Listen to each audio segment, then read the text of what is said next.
Bra wanita kaya ini tiba-tiba lepas. "Hei, Kak." Pria tercengang, tidak mempercayai telinganya. "Bukalah." Dia dengan cepat melihat celananya. "Hah? Gak ada." Sambil malu ia bilang. "Aku." "Tapi kamu memakai rok. Kenapa kamu begitu bodoh?" Wanita kaya itu dengan cepat berbalik. "Tolong bantuku memasang kembali gesper bra. Cepatlah." Tidak begitu baik. Meski begitu, dia tetap membantu wanita itu. Ini adalah kesempatan langka untuk orang jomblo seperti dia. "Lepaskan sarung tanganmu." Setelah mencoba sebentar, dia telah selesai. Dia merasa lelah. Wanita kaya memuji ia bagus. Dia pikir dia sedang bermimpi, sampai hidungnya berdarah. Sejak itu, Daisy memiliki banyak keberuntungan dan telah menjadi asisten wanita kaya. Sepulang kerja, tiba-tiba mobil wanita kaya itu mogok. Daisy terbukti sangat berpengetahuan. Setelah memeriksa, dia menarik kesimpulan. Katup terbuka, perlu diganti. Profesional sekel. Tapi ia gak tahu apapun. "Saya ingin menanyakan ini, di mana dia mendapatkan katup cadangan?" Wanita kaya berkata dia lapar. Daisy juga sangat antusias. Dia bilang ia tahu restoran baik mewah maupun enak terletak di dekat sini. Dia menyuruhnya pergi bersamanya. "Bagaimana kita pergi?" Daisy bilang dia juga punya mobil, tidak jauh berbeda dengan miliknya. "Kursi yang sejuk dan nyaman, keselamatan yang utama dan yang terpenting. Duduklah, ayo pergi." Keduanya mengobrol. Sangat mirip pasangan. Suatu hari, seorang pria tampan yang baru saja tiba ke perusahaan. Wanita kaya langsung menunjuknya sebagai direktur. Daisy mengusulkan sebuah rencana, dia dikritik dan dibatalkan olehnya. Dia bilang dia mendesain ruang pemakaman. Kemudian Daisy menemukan sebuah rahasia. Pria tampan adalah mata-mata untuk perusahaan saingan, datang ke sini untuk menghancurkan proyek mereka. Dia dengan cepat berkata kepada wanita kaya itu, tetapi dia tidak mempercayainya.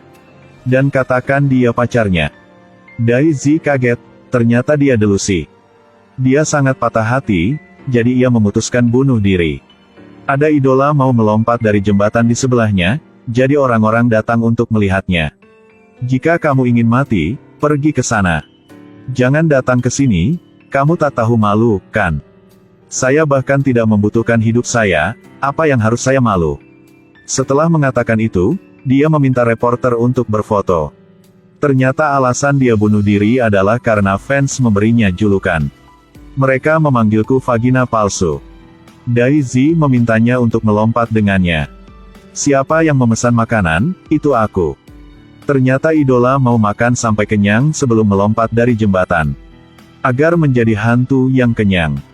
"Di mana telur asin saya? Mengapa kamu makan begitu banyak? Apa gunanya melompat dari jembatan dan makan begitu banyak? Saya akan memberi Anda peringkat buruk."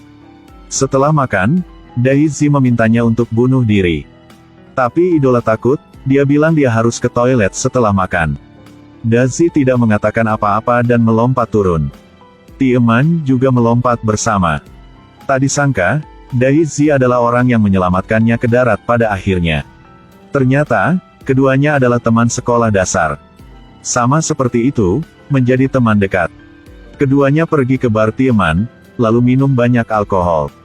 Setelah bangun, Daisy mendapati dirinya berbaring di tempat tidurnya. Sepertinya ia harus minum lebih sedikit. Hari itu, Tiemann menawarkan alkohol kepada beberapa preman.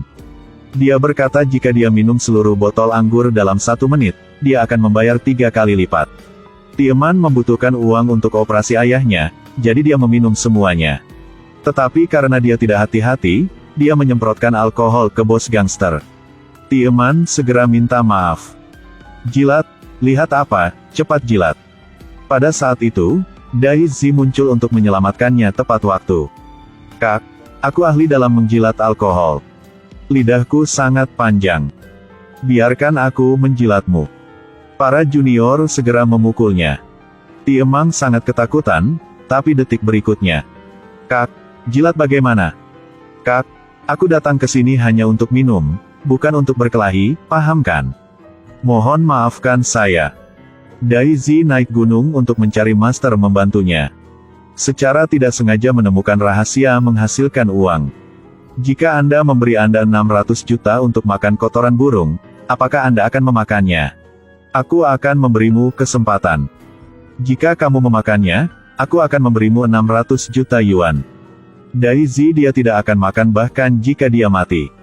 Lelaki tua itu menyuruhnya untuk memberinya 600.000 yuan dan dia akan makan. Daisy mengira dia bercanda. Kemudian ambil 600.000 yuan. Lelaki tua napas dalam-dalam, lalu memetik daun dengan kotoran burung dan menggulungnya. Kemudian langsung masukkan ke dalam mulut. Lezat banget, Daisy kagum. Orang kaya seperti itu hanya makan kotoran burung seharga 600.000 yuan. Daisy masih belum menstabilkan suasana hatinya. Apakah ini cara menghasilkan uang? Sambil makan, dia melihat lelaki tua itu menggulung daun sayuran. Daisy ingat adegan dia makan kotoran burung. Melihat itu, dia hampir muntah.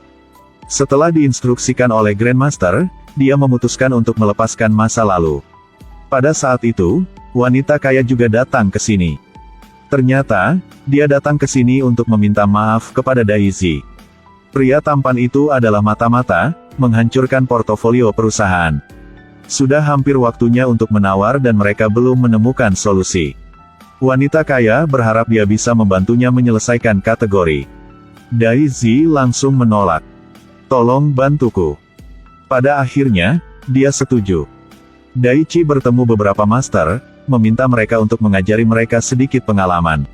Hasil setelah periode usaha, mereka menyelesaikan rencananya.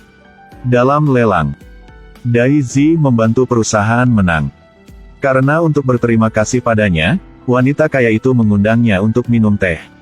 Akhirnya, ia ke bar karena ada seseorang yang ingin ia temui. Selama kesulitannya yang paling putus asa, dia selalu menyemangatinya. Aku ingin minum tanpa membayar. Ini adalah komedi pendek tetapi telah menjadi klasik. Film ini tidak hanya memiliki adegan tertawa dan menangis tetapi juga mengajar cara menghasilkan uang. Menjadi manusia itu sama, harus tahu berusaha. Film berakhir di sini. Jika Anda suka, silahkan tekan like.